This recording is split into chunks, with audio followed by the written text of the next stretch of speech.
Truk yang memiliki dimensi dan muatan yang berlebihan memang memiliki resiko yang besar mengalami kecelakaan di jalanan.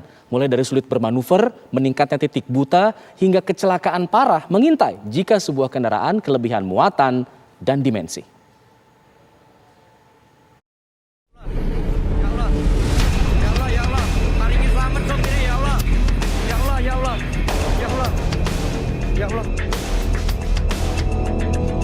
Di tengah gelombang protes rencana penerapan aturan angkutan yang kelebihan muatan dan melanggar dimensi kendaraan, bahaya terus mengintai.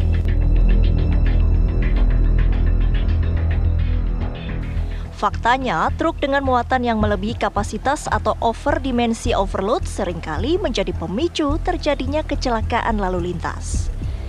Seringkali truk terguling di jalan akibat membawa muatan melebihi kapasitas yang ada. Tak jarang korban jiwa berjatuhan.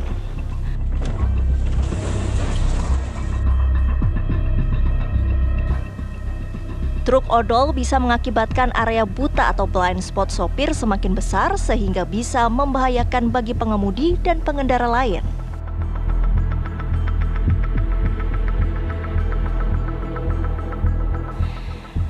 Bahaya lainnya adalah truk menjadi sulit bermanuver. Dengan dimensi berlebih dan ditambah muatan yang melebihi kapasitas, resiko bahaya truk odol semakin besar terlebih jika harus melewati jalur yang sempit.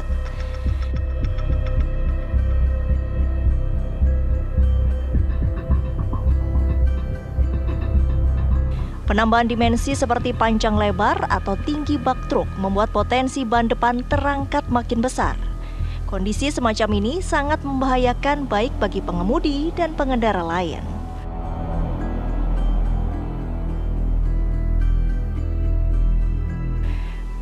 Beban berlebih menuntut sistem pengereman bekerja lebih keras. Alhasil, panas yang dihasilkan komponen semakin tinggi. Seringkali hal ini menjadi penyebab truk mengalami remblong.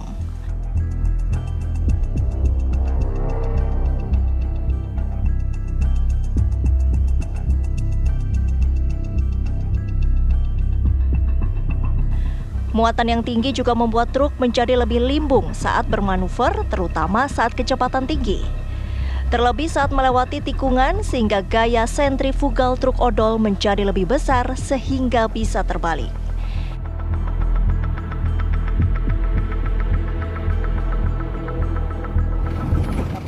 Tak kuat menanjak hingga rusak di tengah jalan juga menjadi resiko lainnya.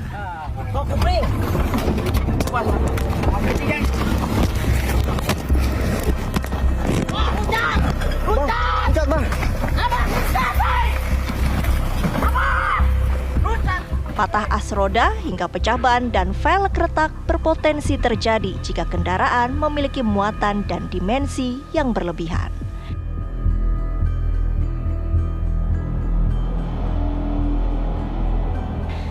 Tim TV One mengabarkan.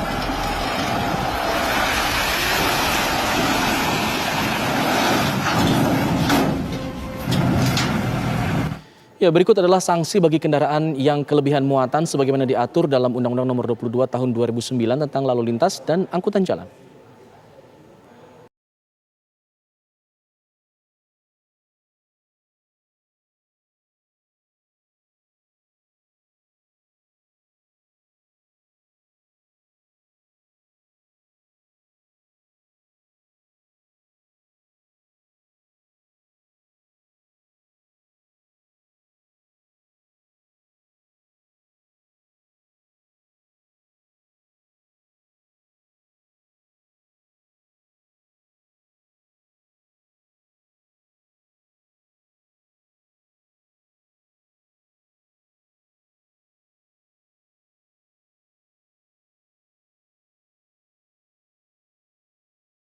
Bismillahirrahmanirrahim. Innalhamdalillah nahmaduhu wa nasta'inuhu wa nastaghfiruh wa na'udzubillahi min syururi anfusina wa min sayyiati a'malina may yahdihillahu fala mudilla lahu wa may yudlil fala hadiyalah. Asyhadu an la ilaha illallah wa asyhadu anna Muhammadan abduhu wa rasuluh. Alhamdulillah, pada kesempatan kali ini kami dari kelompok 8 hukum dagangan akan menyampaikan materi mengenai hukum pengangkutan darat laut, dan udara. Sebelumnya saya sampaikan salam terlebih dahulu. Wassalamualaikum warahmatullahi wabarakatuh. Waalaikumsalam warahmatullahi wabarakatuh. Baik, sebelumnya saya akan menyampaikan anggota kelompok 8 terlebih dahulu. Saya akan menyampaikan, saya akan memperkenalkan diri saya terlebih dahulu. Nama saya Aryo Purboyo Wisnuwardana Baikuni, dengan NIM 19, kemudian ada saudara Muhammad Faik Rehan dengan NIM 126, dan yang terakhir ada saudari Tri Anggraini dengan NIM 13. Untuk materi yang pertama yaitu mengenai pengertian yang akan disampaikan oleh saudara Faik. Waktu dan tempat saya persilahkan. Baik, terima kasih waktunya Aryo. Sebelumnya kita harus mengetahui terlebih dahulu apa itu pengangkutan. Secara umum, pengangkutan adalah perpindahan orang atau barang dari suatu tempat ke tempat lain dengan menggunakan kendaraan di ruang lalu lintas jalan.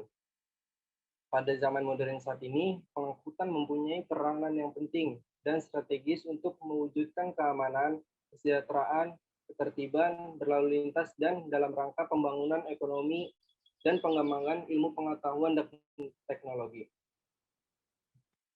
Peranan yang sangat penting dan strategis dalam kehidupan masyarakat karena didasari oleh berbagai macam faktor, antara lain keadaan geografis Indonesia menunjang pembangunan berbagai sektor mendekat jarak antara desa dan kota, perkembangan ilmu, serta teknologi. Ruang lingkup hukum pengangkutan dalam penyelenggaraannya terdapat hubungan hukum antara pengangkutan dengan penumpang atau pengirim barang. Hubungan hukum tersebut tidak lain suatu perikatan antara pengangkut dan penumpang. Suatu perikatan dilahirkan karena undang-undang maupun karena suatu persetujuan atau perjanjian. Dalam penyelenggaraannya, seperti halnya penyelenggaraan kegiatan pengangkutan lainnya, senantiasa menanggung risiko-risiko yang dapat terjadi pada penumpang. Risiko tersebut dapat berupa kerugian yang timbul akibat suatu peristiwa tertentu yang terjadi pada penumpang selama pengangkutan. Misalnya, kerugian yang dapat timbul karena hilangnya barang bawaan penumpang yang disimpan di bagasi. Maka dari itu, timbul beberapa permasalahan hukum yang terkait dengan kerugian yang diderita oleh penumpang. Namun demikian, terjadinya perjanjian pengangkutan dan angkutan umum melalui darat harus dipergunakan teori-teori hukum tentang perjanjian. Dalam hal ini, menurut hukum perjanjian, suatu perjanjian harus sesuai dengan suatu keabsahan. Sebagai dasar, suatu perjanjian yang dibuat para pihak harus memenuhi asas dan norma dalam hukum perdata, yaitu tentang syarat sahnya suatu perjanjian yang diatur dalam pasal 1320 BW.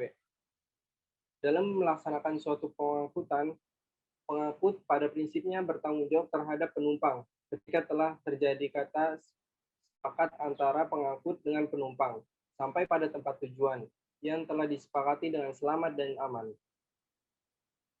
Dalam perjanjian pengangkutan, penumpang dengan angkutan umum adalah tanggung jawab keperdataan, yaitu kewajiban salah satu pihak untuk memberikan ganti rugi pada pihak yang lain atas kerugian yang ditimbulkan akibat kesalahan atau kelalaiannya dalam suatu hubungan hukum keperdataan.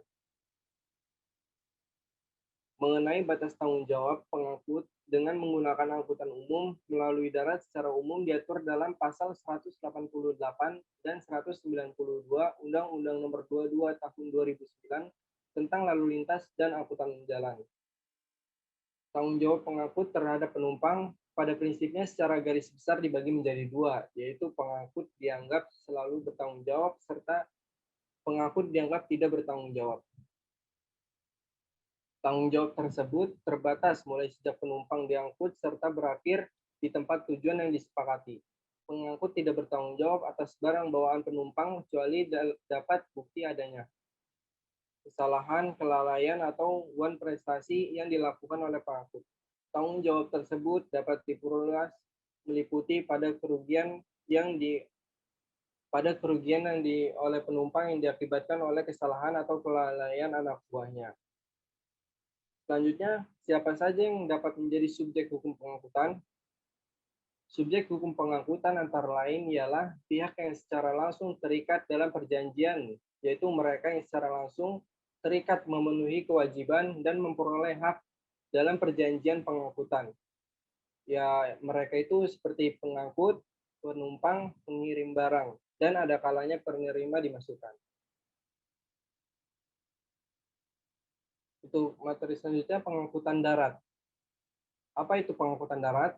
Seputar pengertian transportasi darat adalah segala bentuk transportasi menggunakan jalan atau mengangkut penumpang atau barang. Bentuk awal dari transportasi darat itu adalah kuda, keledai, atau bahkan manusia untuk membawa barang melalui jalan setapak. Siapa saja yang disebut dengan pengangkut dan pengangkutan di darat? Pengangkut ialah orang yang mengikatkan diri untuk menyelenggarakan pengangkutan barang atau orang dari suatu tempat ke tempat tujuan tertentu dengan selamat. Lawan dari pihak pengangkut ialah pengirim, yaitu pihak yang mengikatkan diri untuk membayar uang angkutan. Dimaksudkan juga ia memberi muatan. Selanjutnya, dasar hukum pengangkutan darat. Pengangkutan darat dengan kendaraan umum diatur dalam Undang-Undang Nomor 22 Tahun 2009 tentang Lalu Lintas dan Angkutan Jalan. Sumber hukum pengangkutan umum buku 3 KUH Perdata tentang Perikatan Khusus. Kitab Undang-Undang Hukum Pedagang. Undang-Undang Nomor 22 Tahun 2009 tentang Lalu Lintas dan Angkutan Jalan. Undang-Undang Nomor 23 Tahun 2007 tentang Kereta Apian. Undang-Undang Nomor 17 Tahun 2008 tentang pelayaran. Undang-Undang Nomor 1 Tahun 2009 tentang penerbangan. Peraturan Menteri Nomor 49 Tahun 2015 tentang standar pelayanan minimum angkutan umum dengan kereta api, konferensi-konferensi internasional, perjanjian bilateral, dan perjanjian multilateral. Peraturan undang-undang jurisprudensi, kebiasaan perjanjian-perjanjian antara lain, pertama pemerintahan perusahaan angkutan, 2 perusahaan angkutan sampai perusahaan angkutan, ketiga perusahaan angkutan sampai swasta atau pribadi. Selanjutnya materi pengangkutan udara. Yang dimaksud angkutan udara ialah perjanjian antara pengangkut dan pihak penumpang atau pengirim kargo untuk mengangkut penumpang atau kargo dengan pesawat udara dengan imbalannya bayaran dan dalam bentuk imbalan jasa lain. Dasar hukum pengangkutan udara Indonesia secara umum diatur dalam Undang-Undang Nomor 1 Tahun 2009 tentang penerbangan, Undang-Undang Penerbangan, yang berupa ketentuan dihapus atau ditetapkan pengaturan baru melalui Undang-Undang Nomor 11 Tahun 2020 tentang Cipta Kerja. Sekian pemaparan materi dari saya kembalikan kepada moderator. Terima kasih. Baik, terima kasih banyak Saudara Faik atas penjelasannya. Semoga penjelasannya dapat bermanfaat bagi semua. Baik, untuk selanjutnya, materi yang selanjutnya akan disampaikan oleh Saudari Tri Anggi. Sudah dapat, saya persilahkan.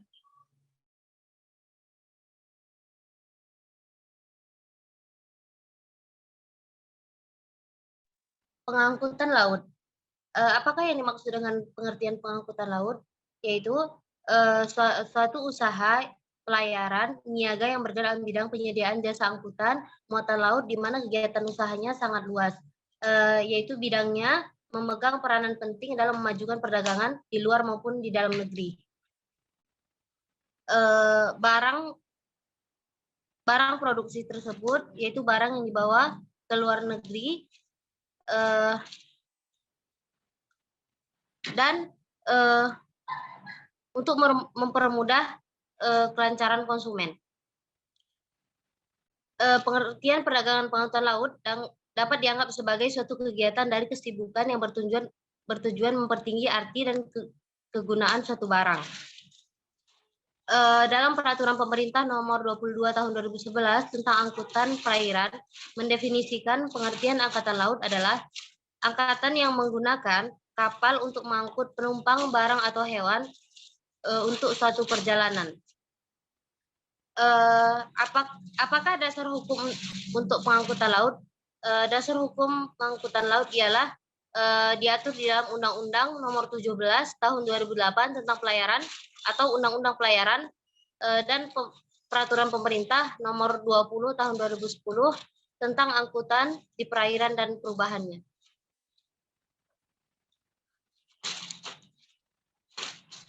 Siapa sajakah pihak-pihak yang bersangkutan dalam pengangkutan laut tersebut? Yaitu para subjek hukum sebagai pendukung hak dan kewajiban dalam hubungan hukum pengangkutan. Mengenai siapa saja yang menjadi pihak tersebut ialah yaitu pengangkut, pengirim, penumpang, penerima, ekspeditur atau agen perjalanan, dan pengusaha muat bongkar dan pengusaha pergudangan. Subjek tersebut ialah berstatus badan hukum, persekutuan bukan badan hukum dan perseorangan.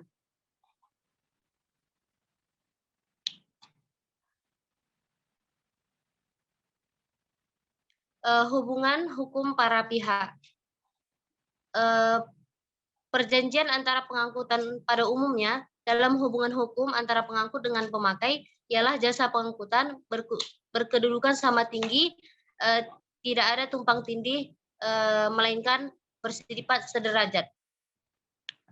Mungkin ini saja, saya serahkan kepada moderator. Terima kasih. Baik, terima kasih Saudari Tri Anggraini atas penjelasannya.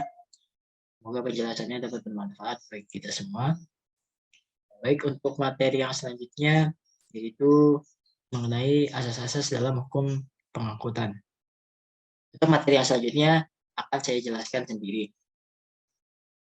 Mengenai asas-asas dalam hukum pengangkutan, yaitu jadi asas-asas dalam hukum pengangkutan dibagi menjadi dua.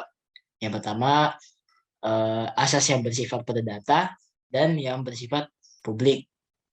Jadi asas-asas yang bersifat publik terdapat pada tiap undang-undang pengangkutan baik darat, laut, dan udara. Dalam pengangkutan udara terdapat dalam pasal 2 Undang-Undang Nomor 15 Tahun 1992. Asas-asas yang bersifat perdata merupakan landasan hukum pengangkutan yang hanya berlaku dan berguna bagi kedua belah pihak dalam pengangkutan niaga, yaitu pengangkut dan penumpang atau pengirim barang. Asas-asas hukum pengangkutan yang bersifat menurut perdata menurut Abdul Qadir adalah sebagai berikut. Yang pertama yaitu ada konsensual.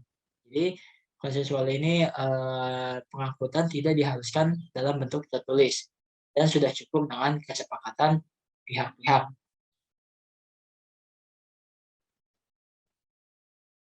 Selain itu,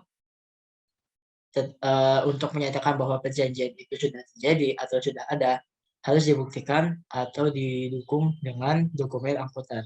Nah, jadi jika kita perhatikan, biasanya setiap truk ekspedisi yang membawa barang, maka ia membawa surat jalan. Nah, surat jalan itu adalah dokumen bahwasanya ia keterangan bahwasanya ia mengangkut barang-barang yang dalam angkutannya. Selanjutnya yaitu koordinatif. Jadi pihak-pihak dalam pengangkutan mempunyai kedudukan setara dan sejajar. Tidak ada pihak yang mengatasi atau membawahi yang lainnya. Jadi walaupun pengangkut menyediakan jasa dan melaksanakan perintah penumpang atau pengirim barang atau konsumen, pengangkut bukan bawahan penumpang atau pengirim barang. Pengangkutan adalah perjanjian pemberian kuasa. Selanjutnya yaitu campuran. Pengangkutan merupakan campuran dari 3 jenis perjanjian.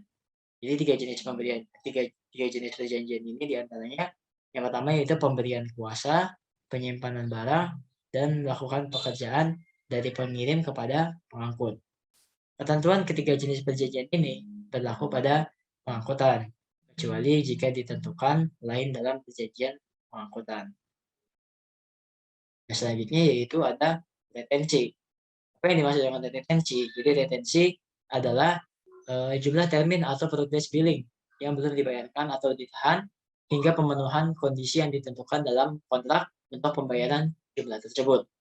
Jadi pengangkutan tidak menggunakan hak retensi. Penggunaan hak retensi bertentangan dengan tujuan dan fungsi pengangkutan. Pengangkutan hanya mempunyai kewajiban menyimpan barang atas biaya pemiliknya. Selanjutnya yaitu pembuktian dengan dokumen. Setiap pengangkutan selalu dibuktikan dengan dokumen angkutan. Tidak ada dokumen angkutan berarti tidak ada perjanjian pengangkutan. Kecuali jika kebiasaan yang sudah berlaku secara umum. Misalnya pengangkutan dengan angkutan kota atau dengan angkot. Dengan angkot ini biasanya kita tidak mendapatkan karcis atau tiket penumpang. Jadi biasanya kita langsung naik. Setelah itu kita ingin berhenti di tempat tujuan kita, maka kita biasanya tinggal langsung bilang kiri atau biasanya mengetok atap dari angkot tersebut. Selanjutnya ada beberapa asas hukum pengangkutan yang bersifat publik. Asas-asas yang bersifat publik ini diantaranya yang pertama yaitu asas manfaat. Bahwasanya pengangkutan harus dapat memberikan manfaat sebesar-besarnya bagi kemanusiaan, peningkatan kesejahteraan rakyat, dan juga pengembangan perikehidupan yang berkesinambungan bagi warga negara, serta upaya peningkatan pertahanan dan keamanan negara. Contohnya yaitu adanya angkutan umum busway di Jakarta. Salah satu solusi efektif dalam mengatasi kemacetan di Jakarta. Di mana dengan adanya busway, maka masyarakat jauh lebih mudah dalam mengatasi kemacetan di Jakarta, sehingga perekonomian juga bisa bergerak lebih cepat. Yang selanjutnya yaitu ada asas usaha bersama dan kekeluargaan, yaitu bahwasanya penyelenggara usaha di bidang pengangkutan dilaksanakan untuk mencapai cita-cita dan aspirasi bangsa yang dalam kegiatannya dapat dilakukan oleh seluruh lapisan masyarakat dan dijiwai oleh semangat kekeluargaan. Contohnya, pengiriman uang melalui Western Union. Di mana dengan Western Union, pengiriman uang dapat dilaksanakan hampir di seluruh Indonesia guna mendukung kemakmuran masyarakat Indonesia melalui kerjasama bersama PT Pos Indonesia, bank di seluruh Indonesia dan jasa pengangkutan darat, laut maupun udara.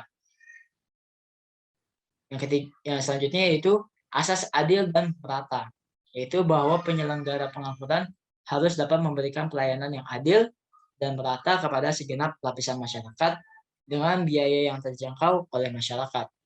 Contohnya, Merpati Airlines memiliki beberapa pesawat perintis di seluruh Indonesia, tetapi rute terbanyak ditujukan kepada rute ke Pulau Jawa, di mana mereka memberikan pelayanan terbaik bagi penumpangnya dengan harga terjangkau.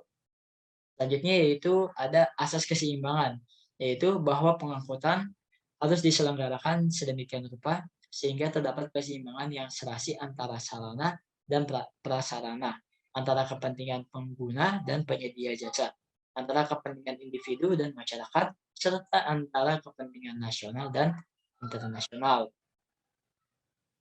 Contohnya, restrukturisasi pelayanan kereta apian dewasa ini, di mana mereka menaikkan harga tiket kereta api dengan peningkatan pelayanan di bidang fasilitas gerbong, stasiun, dan tiketing guna kenyamanan dan keamanan pengguna jasa kereta api.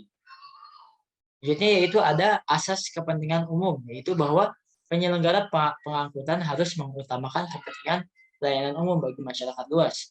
Contohnya, PT Pos Indonesia memiliki cabang di seluruh wilayah Indonesia guna melayani pengiriman barang dan jasa demi kepentingan bersama masyarakat Indonesia. Selanjutnya yaitu ada asas keterpaduan. Asas keterpaduan ini yaitu bahwasanya penerbangan harus merupakan kesatuan yang bulat dan utuh, terpadu, saling menunjang dan saling mengisi baik intra maupun antar moda transportasi. Contohnya, di dalam dunia penerbangan, setiap pesawat maskapai penerbangan wajib dicek oleh petugas bandara.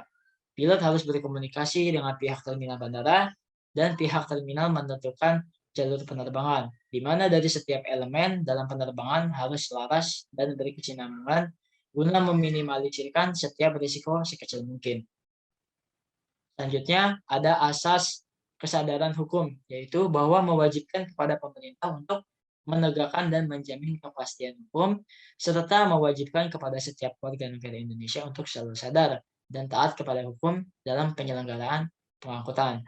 Contohnya, truk pasir yang membawa pasir gunung ketika melewati jembatan timbang selalu menimbangkan berat beban kendaraannya dan mengizinkan petugas mengecek barang bawaannya.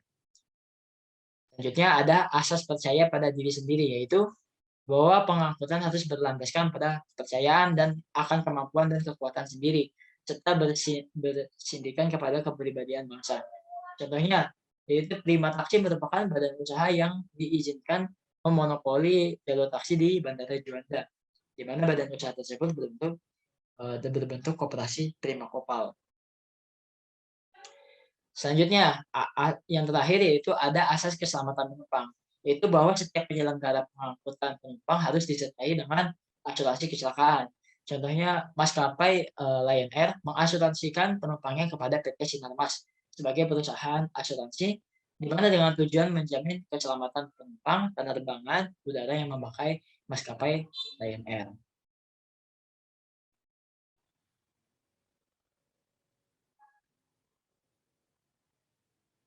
Selanjutnya yaitu pengangkutan berbasis online menurut hukum. Jadi pengangkutan berbasis online menurut hukum ini merupakan jasa pengangkutan yang memanfaatkan kemajuan teknologi yang tujuannya untuk mempermudah segala aktivitas manusia yang dilakukan secara sehari-hari. Jadi seiring berkembangnya waktu, maka pengangkutan ini muncul dalam bentuk online.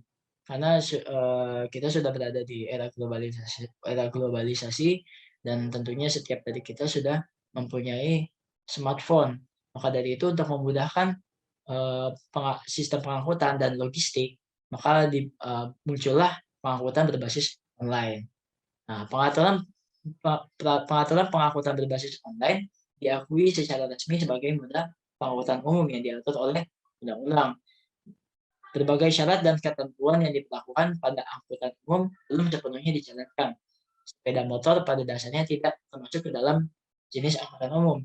Hal ini dikarenakan tingkat keselamatan penumpang pengangkutan sangat berbahaya dan sepeda motor digunakan hanya untuk kepentingan pribadi. Oleh sebab itu, sempat pengangkutan dengan jasa ini sempat diberhentikan sementara. Berdasarkan latar belakang tersebut, penulis merumuskan masalah bagaimanakah pengaturan pengangkutan online yang ditinjau dari Undang-Undang Nomor 22 Tahun 2009 tentang lalu lintas dan angkutan jalan. Bisnis pengangkutan jalan online seperti Gojek pengangkutan mengacu pada aspek hukum. Pengangkutan jalan menggunakan sepeda motor sebagai alat angkut orang dengan menarik bayaran atau uang jasa tidak sesuai dengan ketentuan pasal 23 ayat 3, junto pasal 42 ayat 3, junto pasal 43 ayat 2, junto pasal 44 ayat 3, junto pasal 45 ayat 3, Peraturan Pemerintah Nomor 74 Tahun 2014 tentang angkutan jalan. Selain itu juga sejumlah perusahaan pengangkutan umum yang tidak mengantongi izin merupakan pelanggaran terhadap Undang-Undang Nomor 22 Tahun 2009 tentang lalu lintas dan angkutan jalan. Baik, mungkin itu saja yang dapat saya sampaikan. Saya sebagai perwakilan dari anggota kelompok 8 meminta maaf atas segala kekurangan dari penyampaian kita pada kali ini. Kami minta maaf juga atas salah kata yang terucap dari mulut kami. Astagfirullahaladzim. Jika ada baiknya maka silakan diambil, dan jika ada buruknya maka silakan dibuang saja. Akhir kata kami ucapkan terima kasih banyak. Assalamualaikum warahmatullahi wabarakatuh.